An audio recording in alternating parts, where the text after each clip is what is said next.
ทุกคน FC แฟนคลับอินฟลูเอนเซอร์ทั้งด้านหมอลำยกกระเช้าเข้าชกหัวมือกันกับวงเพชรลำเพลินปัดโทเป็นข่าวดีที่สุดอีกข่าวหนึ่งอีกแล้วสวัสดีสวัสดี FC แฟนคลับพี่น้องป้องป่ายสาวหมอลำทั้งหลายเนาะบ่ว่าจะอยู่ฝั่งไทยฝั่งลาวโดยเฉพาะ FC แฟนคลับของวงเพชรลำเพลินทานผู้ชมหลายคนก็บอกว่าวงนี้ดับแน่นอนปิดฤดูกาลคนลาออกหลายขนาดนี้สิเอาอีหยังไปเดินต่อสิเอาอีหยังไปสู้ต่อแต่พวกเจ้าประมาทแม่พรพิรดีกับพอผู้ใหญ่บ้านสายจวดเกินไปการเคลื่อนไหวครั้งนี้โอ้โหเฮ็ดให้หลายคนเนาะกลับคืนมาเบิงเพชรลำเพลินอีกครั้งหนึ่งหลังจากที่ไปคนควายเอาศิลปินเนาะกลุ่มเก่าๆที่เคยมีประสบการณ์เข้ามาเสริมทัพมากหน้าหลายตาแต่ว่าพวกเจ้ากลายเป็นสิ่งที่ฮือฮาอีกครั้งหนึ่งนั่นก็คือคนนี้เนี่ยตัดสินใจเข้ามาเสริมทัพเพชรลำเพลินอีกครั้งหนึ่งทานผู้ชมเมื่อ17 ชั่วโมงที่ผ่านมานี่เห็นเพชรลำเพลินเพิ่นเคลื่อนไหวว่ายินดีต้อนรับอย่างเป็นทางการว่าซั่นเด้น้องหญิงจี้ว่าซั่นเด้หญิงจี้ดาวจรัสเพชรลำเพลินร่วมเดินทางกับหมอลำเพชรลำเพลินซีซั่น6พร้อมมอบความมวลความซืนเสดิร์ดจวดจ้าดฟาดบึ้มเว้าแล้วจวดว่าซั่นนำกระทงกระเซ้าเข้าพบแม่พรกับพอผู้ใหญ่บ้านสายจวดท่านผู้ชมหลังจากนั้นหญิงจี้ดาวจรัสก็ได้ออกมาเคลื่อนไหวอยู่ได้ออกมาเคลื่อนไหวให้เป็นคลิปเคลื่อนไหวท่านผู้ชมโอ้ยด้วยความยิ้มแย้มแจ่มใสหญิงจี้ดาวจรัสร้องคู่กับแม่พรเพียรดีวสันเด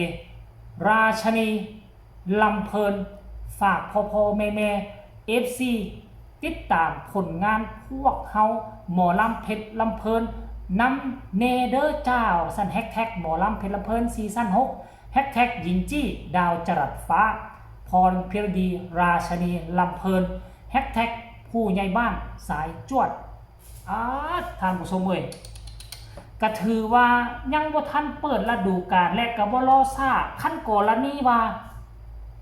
เพชรลำเพลินเคลื่อนไหวซ่ากว่านี้มันจะเป็นผลลบให้แก่เพชรลำเพลินเพราะอย่าง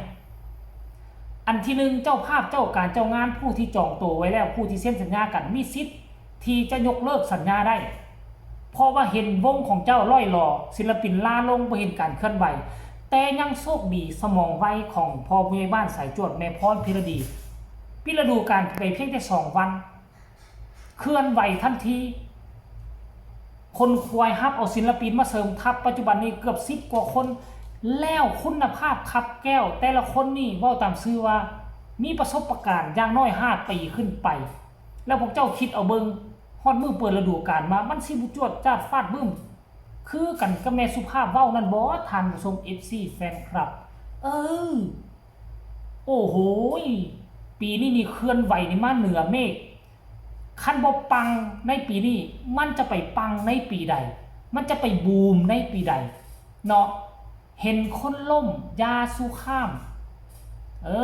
เห็นคนล่มยาสู้ข้ามเขาอาจดิ้นรนมา4 หน้า 5 ปี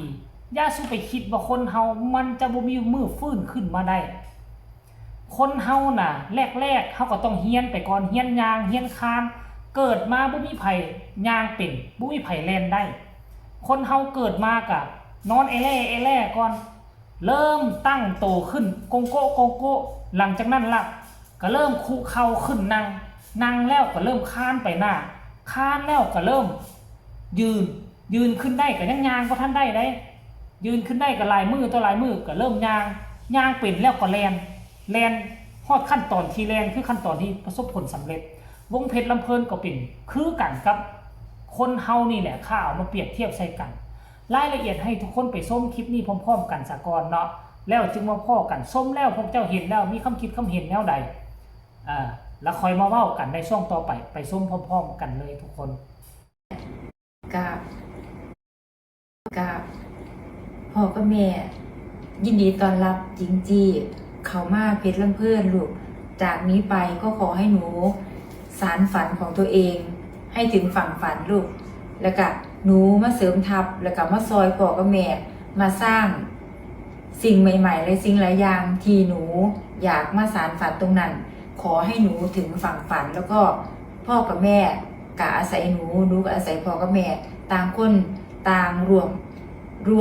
สร้างสรรค์รวมมาสร้างมาแปลงกันนะลูกเนาะขอให้หนูถึงฝั่งฝันนะลูกเด้อขอบคุณหลายๆค่ะแม่จ๋าแม่จ๋า กับ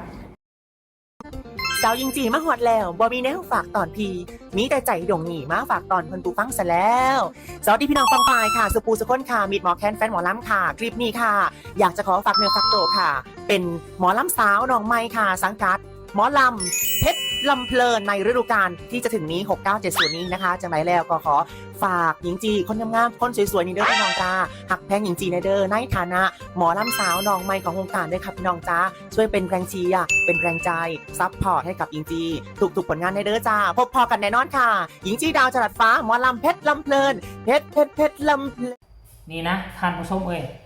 มีหลายคนที่คอยซ้ำเติมมีหลายคนที่คอยดูหมิ่นดูถูกตอนที่เพิ่นเฮ็ดเวียกได้ดีตอนที่เพิ่นเดินสายได้คักได้แม่นก็มิดไปบ่เห็นเว้าเห็นว่าแต่อย่างใดเนาะบ้านเห็นเพิ่นคนลาลงคนโตนนี่คนทิ่มโอ้กลุ่มนี้เข้ามาติ๊กแทนที่จะสนับสนุนให้กำลังใจกันบ่แนวใดก็เป็นหมอลำไทยคือกันขนาดค่อยเป็นคนลาวค่อยก็ยังไม่เฮ็ดคลิปเฮ็ดข่าวสนับสนุนเนาะถึงแม้ว่าบ่มีเงินสนับสนุนแต่ค่อยก็เฮ็ดคลิปเฮ็ดข่าวให้กำลังใจคิดใส่ภาพรวมเนาะคันถ้าวงหมอลำวงหนึ่งไปได้ดีก็เป็นการรักษาประเพณีวัฒนธรรมการร้องการรำมีหลายวงก็ยิ่งดียิ่งเฮ็ดให้หมอลำไทยโด่งดังขึ้นไปหน้าแต่อันนี้เห็นวงนั้นได้ดีก็ย่อสรรเสริญเห็นวงนี้เฮ็ดบ่ได้ดีก็เอาเหยียบกันลง